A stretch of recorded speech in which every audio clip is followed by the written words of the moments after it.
Well, the good news is that the government has finally stopped some migrants coming over on boats. The bad news is because the government is flying them in. Instead, this week we found out that the British government secretly smuggled thousands of Afghans into Britain and took out a super injunction to stop anyone finding out about it. In 2022, a Ministry of Defence official accidentally emailed a spreadsheet containing personal details of up to 33,000 Afghans who'd assisted British forces. It's basically a kill list for the Taliban to take revenge against Afghans who helped Allied forces. That got leaked, so to protect these men, the government decided to bring them to the UK at a long-term cost of £7 billion and rising. But what's crazier is that the government knew people would be outraged about this and politicians might try and stop it, so they secured a rare super injunction in 2023, blocking media and even members of parliament from discussing any of this. They secretly snuck the Afghan men in, gave them housing and benefits, and now, to thank us for offering them sanctuary, the Afghans brought into Britain are suing the government, so we'll have to pay for that as well. It's all an insanely costly, unnecessary farce.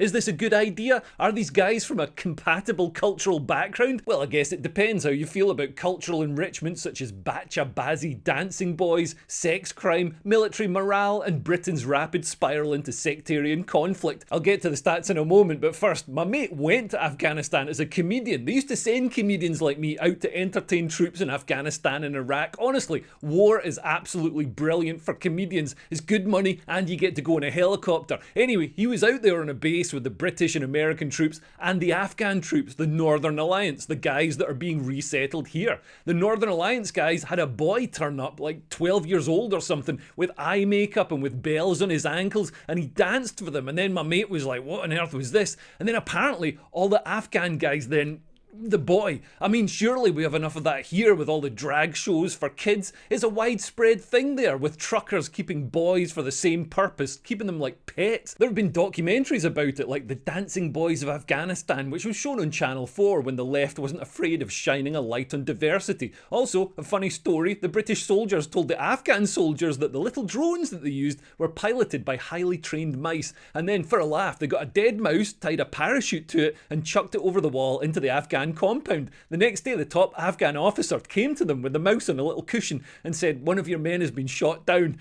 It's the best and brightest. Well, our esteemed leaders say that these Afghan migrants are top guys. Former Defence Secretary Ben Wallace says, we could not betray Afghan allies who fought alongside us. Yes, we could. It's a grand tradition of the West to clumsily blunder into some medieval crap hole, convince half the people to fight for us against the other half, and then pretend to be shocked as a Parisian-style democracy doesn't magically spring up in the rubble of whatever intensely tribal corrupt theocracy we're trying it in, and then desert them and leave our former collaborators to be slaughtered. We could just hand them a Fell for It Again award and wave goodbye from our departing military transporters as they cling to the wheels hoping for a better life at 40,000 feet. It would also save us from being sued. Ambulance-chasing human rights lawyers are queuing up to sue the British government on behalf of these men for the trauma suffered in being brought to Britain and getting free stuff, because this is being presented as a humanitarian necessity. But being humanitarian to Afghans means putting British people at risk. This chart shows sexual assault by nationality in the UK. You can see at the bottom of the chart there's British-born people averaging 2.66 sexual assaults per 10,000 people,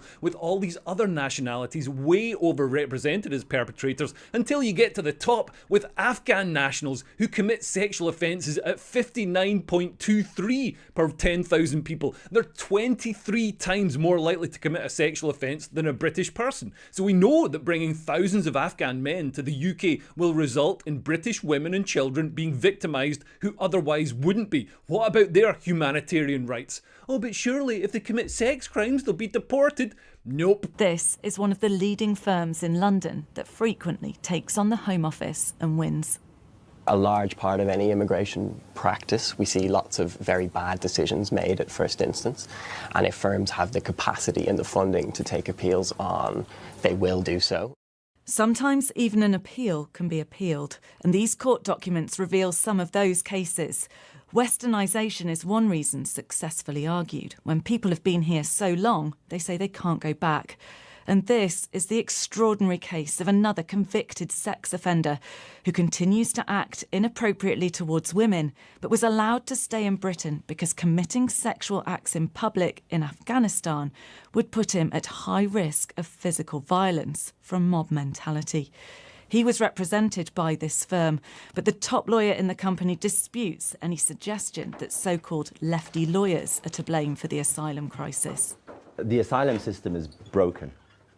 That's the reality of it. But when we have lawyers who go to tribunals and argue that convicted sex offenders, who the government has turned down, should be allowed to remain in Britain, that's part of the problem, isn't it? Lawyers only work within the system created, our own justice system. Now you've got a government who makes the laws, who runs the system, who makes the decisions, but somehow it's lawyers? I mean, come on. And consider this, even if the court hadn't ruled in this sex offender's favour, the UK isn't currently deporting people back to Afghanistan. And former army officer Andrew Fox says, "All my Afghan friends are quality individuals who are already adding huge value to UK society. The people we were dealing with were the Afghan officer class or special forces personnel who had degrees and high levels of motivation. They are using those skills now to benefit the UK. All incredibly smart and highly motivated, although somehow not motivated enough to stop the Taliban from immediately retaking Afghanistan as soon as the West withdrew. Are they all doctors and engineers? I think I've heard that one before. Let's look at the figures. Afghans are the single largest group on the safe and legal resettlement routes, with 33,000 resettled since August 2021, bringing the UK total population of Afghan nationals or ethnic Afghans to roughly 120 to 140,000. And Afghans are hugely overrepresented as benefits claimants. According to the Telegraph, Afghan nationals are more than 4 times as likely as Brits to be on benefits. There are 1 million foreign nationals claiming benefits in Britain, by the way. It costs us nearly $5 billion a year just in direct benefit payments. Never mind healthcare, housing, policing and other services. And many Afghans are being housed on army bases. Let's hear what a former British soldier who had to stay on a base with them has to say about it. "I was still in the army whilst the Afghans arrived. Settled in soldiers' accommodation, driving unregistered vehicles around, dozens of men hanging around at all hours of the night. No women to be seen as kept inside. Military families felt unsafe, service wives afraid to leave their houses.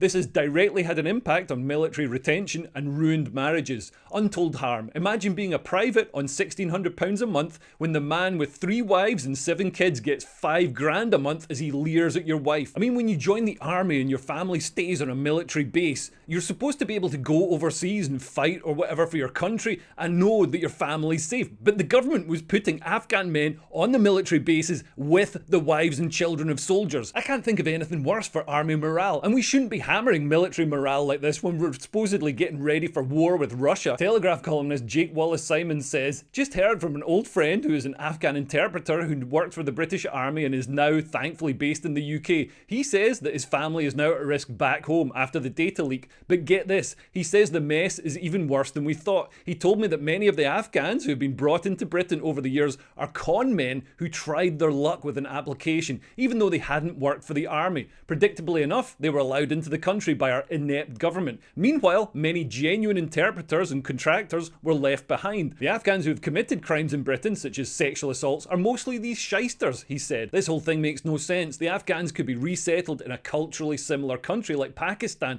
where they share the cultural practices of Afghanistan, and Britain has huge influence on Pakistan to make this happen due to the assistance that we give them. This is hugely damaging to democracy in Britain, using secrecy and legal mechanisms to evade public accountability and prevent even government ministers from knowing about it or discussing it. What else are they hiding? After learning that we're secretly paying £7 billion to secretly bring thousands of Afghan men into Britain to secretly film schoolgirls on phones we secretly paid for, I'm excited to see what other pranks our formerly open and democratic government has planned for us. Everyone's had a Somalian in their loft since 2017. We're switching to the Zimbabwean lira. If you cut into King Charles, he's cake. Anyway, thanks for listening. If if you want to support me making these videos, you can sign up to my Patreon and get early access. And I've got a video podcast coming out next week with Simon Evans, where we go through topical stories and have a laugh. But I swear, it has no similarity to any copyrighted TV show we might have both recently been on. Anyway, thanks for listening. I've been Leo Kears. Bye. Bye-bye.